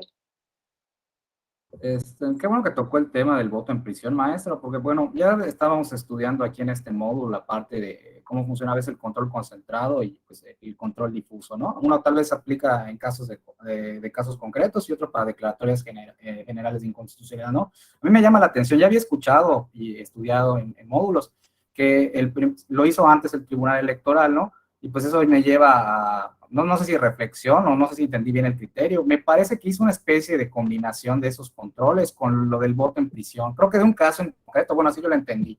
Sacó una resolución que tuvo efectos para todos los que, ¿cómo se llama? Tienen prisión preventiva justificada, ¿no? Entonces eso me llamó la atención. Pero no solamente es en el voto en prisión, es que lo ha hecho en todo. Yo les decía la vez pasada. Es muy diferente, ¿no? O sea, a un tribunal. Cuando llegó el caso, por ejemplo, a ver, cuando les conté la vez pasada del spot sin audio, que yo les dije, esto lo hacen para incluir a las personas que están con discapacidad auditiva, yo les dije, el partido impugnó este spot del PAN, el partido, que era el PRI, impugnó el spot del PAN. Y Sala Regional Especializada dice, sí, no es campaña anticipada, pero sí hay una vulneración, dice, a los derechos imagínense, de las personas con discapacidad auditiva, porque no tiene subtítulos. ¿Qué les dije? Mandó a todos los partidos, a todos, no solo el PAN, y en ese caso, que era el efecto, ¿no? Luego, es que no les he contado lo de la última reforma, entonces te me adelantaste. Luego mandó a todos los partidos y les dijo, todos ustedes tienen que poner subtítulos. ¿Eso trasciende del caso concreto o no? El caso concreto hubiera sido, PAN, en este spot pon subtítulos. En los siguientes vengan todos a impugnarme, cada uno con su spot, a ver si yo les digo que pongan subtítulos. ¿Eso sería amparo o no? En este yo sí les mando a poner subtítulos, porque viola la Constitución por omisión, y tratados internacionales, porque no cumplen con un deber. Pero los siguientes, pues mira, como el efecto es interpartes, pues que vengan con cada spot y yo me voy a ir pronunciando. ¿No es más fácil decirle todos en adelante? Por eso les digo que el magistrado de la Mata es el que dice esto. Bendito Dios que no somos amparo. Bendito Dios que en México el amparo es sin precedente no electoral. Ahora, ¿a qué voy? Miren, en el 2002, entonces la Suprema Corte le dijo eso, y aquí me voy a matar porque me quedan 5 minutos. Le dijo eso al Tribunal Electoral. El Tribunal comenzó a hacer control de convencionalidad. Y viene un caso súper interesante. 2005, Castañeda Goldman quiere ser presidente de la República. Y dice, yo me voy a inscribir, muy contento, soy candidato independiente. Y el INE le dice, artículo del COFIPE, no me acuerdo qué artículo era. Solamente puedo inscribir por partidos políticos, a tu casa, resolución en contra. Tiene una resolución electoral, Castañeda Goldman, de que no lo registran porque no viene por partido. ¿Qué hace con esa resolución? Dice Castañeda Goldman, me violan el artículo 35, fracción primera, que dice que yo tengo el derecho a ser votado y no dice que a través de partidos políticos. La ley, el COFIPE, que hoy se llama LEGIPE, el Código Federal de Instituciones y Procedimientos Electorales, viola el 35 de la Constitución. ¿Qué hace con eso Castañeda Goldman? ¿Dónde se va? A ver, díganme dónde se irían ustedes en 2005. Yo lo impugnaría ante podría ser sala superior en ese tiempo, no sé cómo funciona el COFIPE, ¿no? No sé si había una sala regional, la resolución fue del INE, entonces sería una sala regional, si no me da, pues agoto hasta mi reconsideración. Como Si presidencia, sala superior. Ajá. Elección presidencial. ¿Y qué dice sala superior? Viene el JDC. Ok, primero JDC. Se fue a la Corte Interamericana. Claro, pero imagínense si yo, Wendy Jarquín, me quiero ir a la Corte Interamericana, ¿cuánto dinero cuesta ir a la Corte Interamericana? ¿Cuánto me cobra un abogado por litigar ante la Corte Interamericana? ¿Creen que yo puedo ir así yo sola? Además hay que votar igual, primero comisión en Washington, ¿no? Antes de la Corte. Y antes de la comisión. Y antes de ir a la comisión tengo que agotar vía interna, porque como yo me salte la vía nacional, comisión me va a decir a tu casa. O sea, cuando pensamos en la Corte Interamericana, creemos que es el juez Hércules, además. Probablemente la decisión de la Corte no va a ser implementada, probablemente van a ser medidas de reparación y no de repetición, porque van a venir tantos años después, la mayoría de los casos, porque hay un filtro, porque tengo que agotar vía interna, porque tengo que ir a comisión, porque además es dinero. Pero sí fue. ¿Cómo? ¿Qué dice? Sí fue a la Corte, ¿no? Sí. Sí, no, pero yo les estoy diciendo qué harían, no qué hizo él. ¿Qué harían con la resolución? Dice Jaime, me voy, dice, a sala superior. Sala superior le dice en ese momento, Castañeda Goldman, el JDC solo procede a través de partidos. No era juicio ciudadano, como hoy. Partidos, tú no vienes por partido. Y en segunda le dice sala superior, eso es lo importante. Yo no puedo decidir si el COFIPE es contrario a la Constitución. Yo no puedo decidir si que prohíbe que el COFIPE diga solo por partidos te puedes registrar es contrario al 35, porque a mí en el año 2002 la Suprema Corte me dijo que no se me ocurriese controlar la constitucionalidad de las leyes electorales porque yo no soy competente. Eso le dijo en el año 2002 la Suprema Corte, esto fue 2005. Le dice, a mí en el año 2002 en una contradicción de tesis me dijo que no había contradicción de tesis, que yo no puedo pronunciarme sobre la inconstitucionalidad de las leyes electorales. ¿Lo ven? ¿Qué tan importante es? ¿Y qué hizo Castañeda Goldman? Me voy de amparo. ¿Y qué le dice el juez de distrito? Amparo imprecedente en materia electoral. Reviso ante la Suprema Corte de Justicia de la Nación. ¿Qué le dice la Suprema Corte? Amparo improcedente en materia electoral y acción de inconstitucionalidad. Ya pasaron los 30 días para interponerla y tú no eres sujeto legitimado porque eres un ciudadano. ¿Lo ven qué tan importante es el control de constitucionalidad frente a leyes electorales en el caso concreto? La vía en México sería el amparo, pero es improcedente en materia electoral. Tribunal Electoral, que ya existía, no podía pronunciarse sobre la inconstitucionalidad de la ley electoral. ¿Me explico? ¿Sí me explico? A ver, dígame si sí o si no. Y Sí, quien diga... bueno, de la forma, sí. ¿Cómo? Nada más iba a comentar, cuando dice no pronunciarse sobre la inconstitucionalidad, se refiere a cuando los legisladores no hacen alguna adición a lo que viene siendo la Constitución en materia electoral, ¿no? O sea, solo a través de acciones de inconstitucionalidad lo puede hacer la Suprema Corte, ¿no? Sí, me refiero a esto. Castañeda Guzmán se quiere inscribir como candidato, el COFIPE, que es una ley, que es un código, dice que no.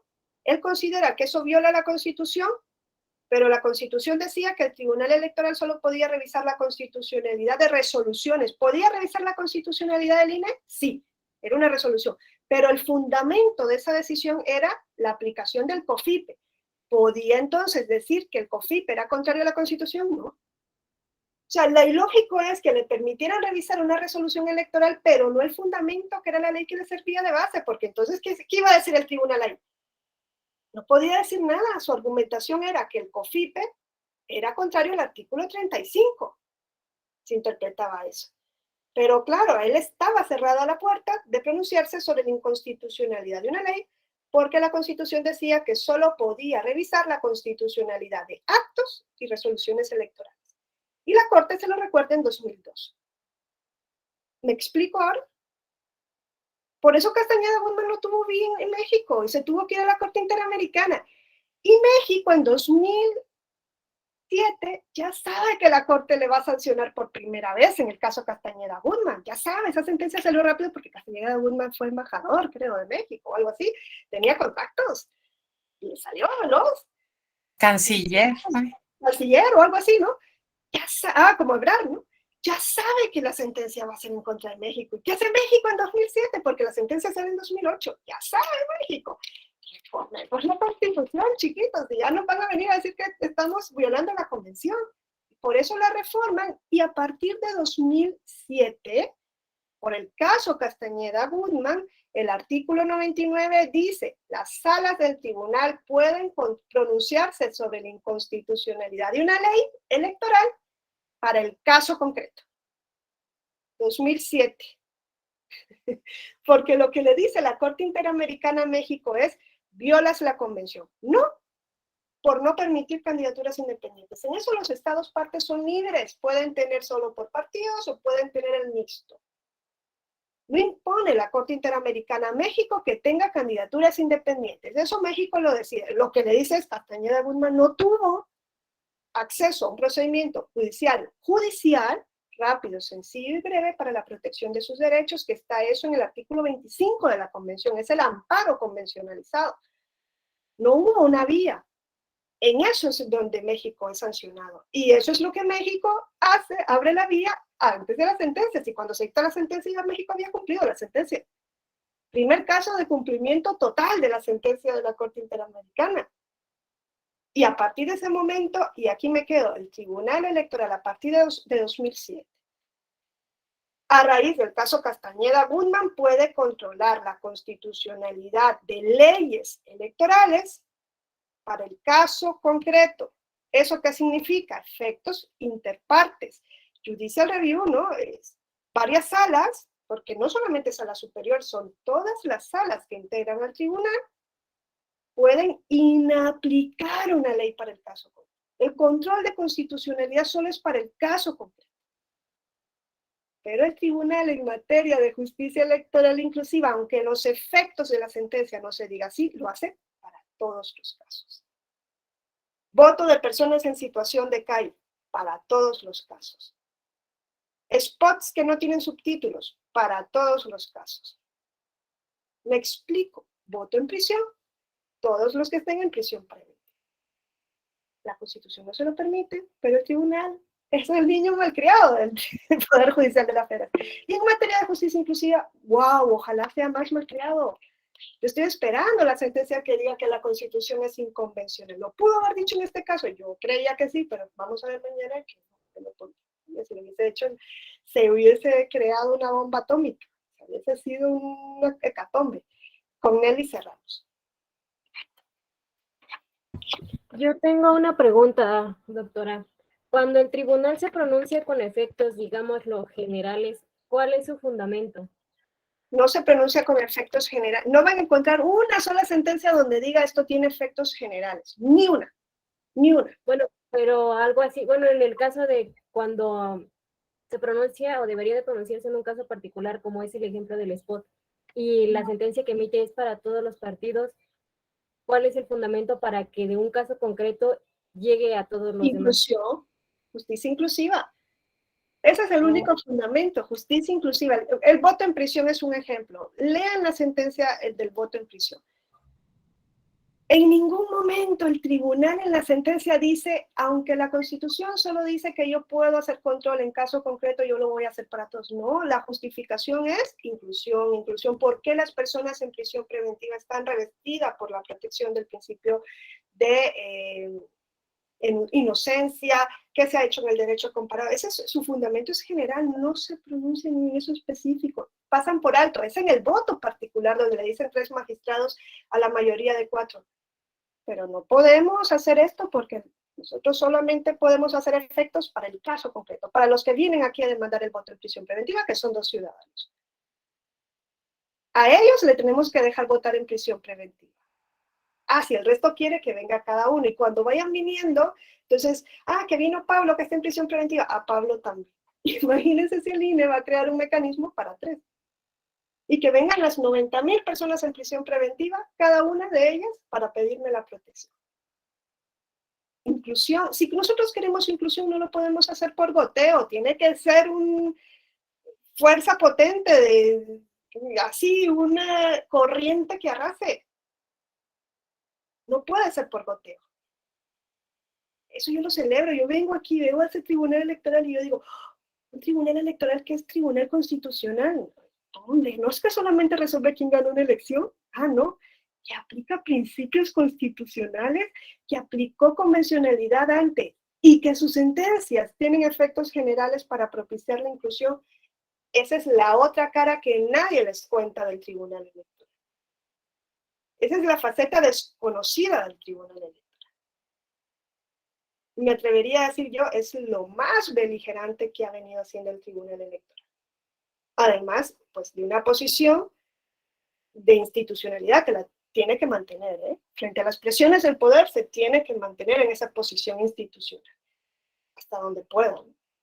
Entonces, aquí lo dejo y mañana yo ya con este preámbulo les puedo contar la sentencia y van a ver la grandeza de la sentencia por donde la habíamos. Y es que lean ahí los votos particulares y los votos particulares le dicen, oye, tú no puedes hacer eso. Pero, y aquí les digo, ahora sí con esto cierro, no era la primera vez que el tribunal lo hacía, los magistrados decían, uy, no pueden tener efectos, ya venían dictando sentencias con efectos generales. Había un montón de precedentes, esta no es la primera vez, pero aquí es evidente, eso sí es evidente. Bueno, mañana lo vemos y seguimos. Que si me dejan, llegamos a las 7. Bueno. Muchas gracias. Nos vemos. Gracias por la clase, maestra. Gracias. Buen día. Nos vemos. No, pues gracias, buen día. Súper interesantes,